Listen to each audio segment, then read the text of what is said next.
Alright, today is a concrete day.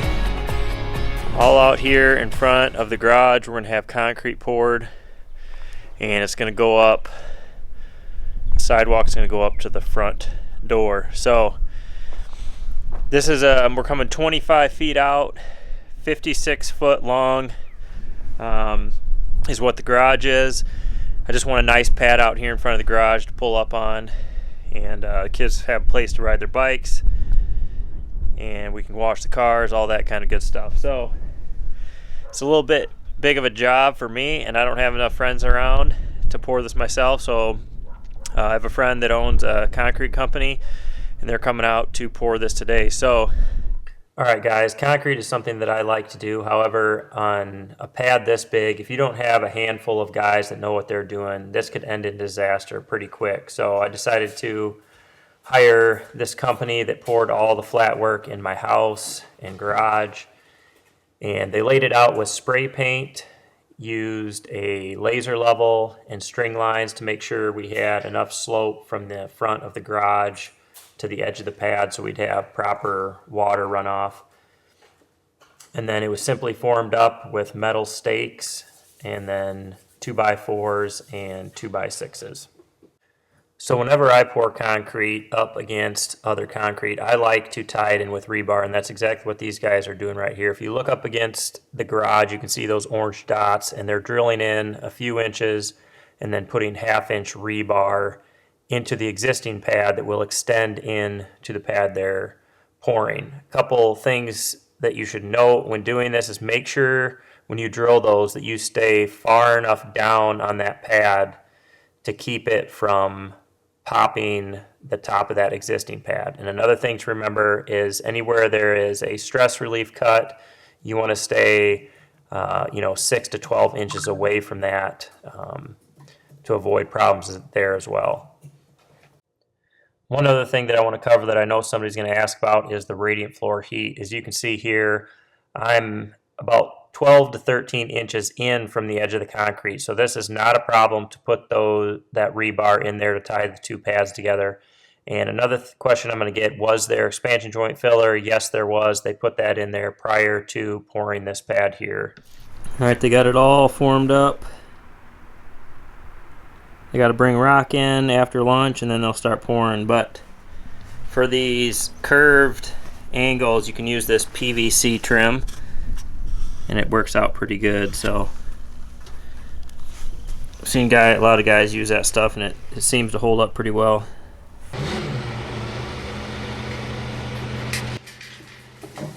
So we got some 3/4 inch road gravel here that's going to be brought in to bring everything up to grade. The pad in front of the garage is going to be 6 inches, and then the sidewalk's going to be 3.5, 4 inches. And for those of you guys who don't know concrete, the most important thing of any concrete is what's underneath it and the base. So you want to make sure you get it nice and level and make sure it is well compacted. Luckily for me, there's probably already an existing 4 to 6 inches of gravel that's been there and has been packed down. So this should be a really good solid pad. So once they got the gravel spread out, they used string lines and had some guys raking. They got it all leveled, so it'll be 6 inches thick. Then it was compacted, and then all the rebar was laid out. And in this pad, the rebar was 2 foot on center. And for those of you who are wondering, you can see that they're placing the expansion joint up against the existing pad as the rebar is being laid out.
One cool thing about this pour is they had these Cementech concrete trucks, which is basically a cement plant on wheels. So they basically make the concrete right there. It carries the rock, the Portland, the water, all the things they need, and then they make the concrete right there, which gives them better control. It allows them to go further, and it was pretty cool to watch.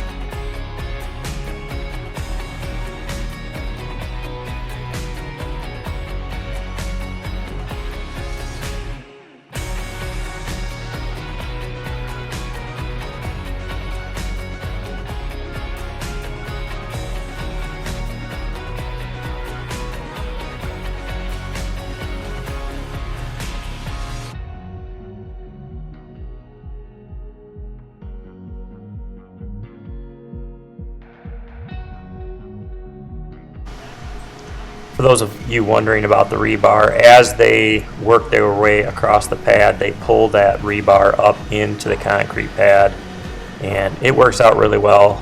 And it's just an alternative way of putting it on little supports, and it allows them to use their buggies to bring the concrete in.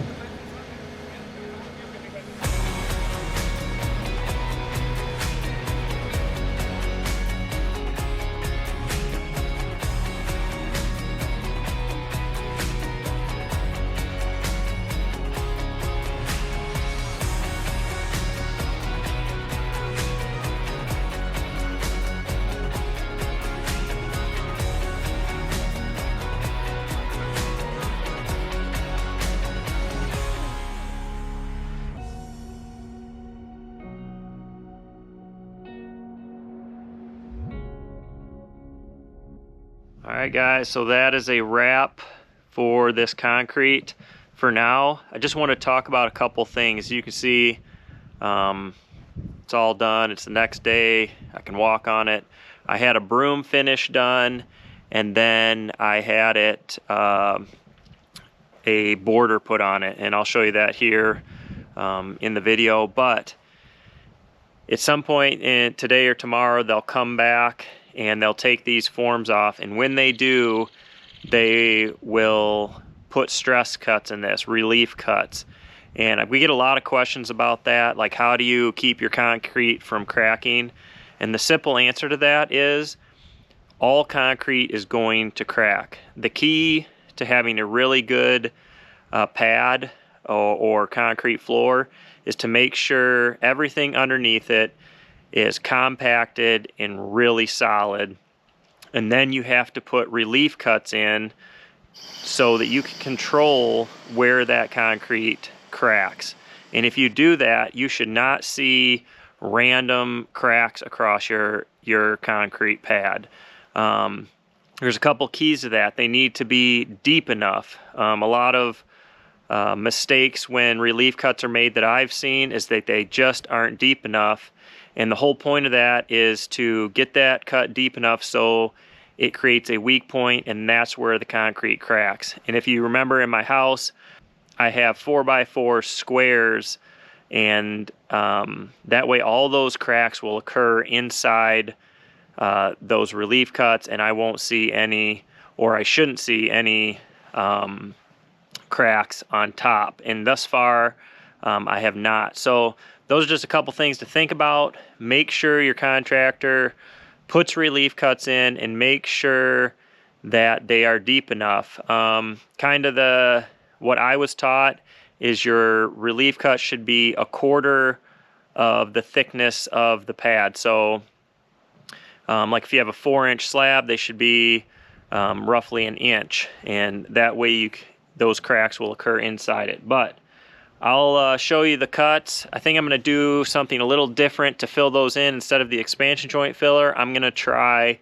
polynumeric sand on these out here on the pad. I just want to try something different. If you guys can remember back when I did the porch, I did the expansion joint filler, and although it worked great, it was pretty time consuming. So I'm going to try polynumeric sand out here on this once I can. So I'll bring that to you guys to tell you how it turns out.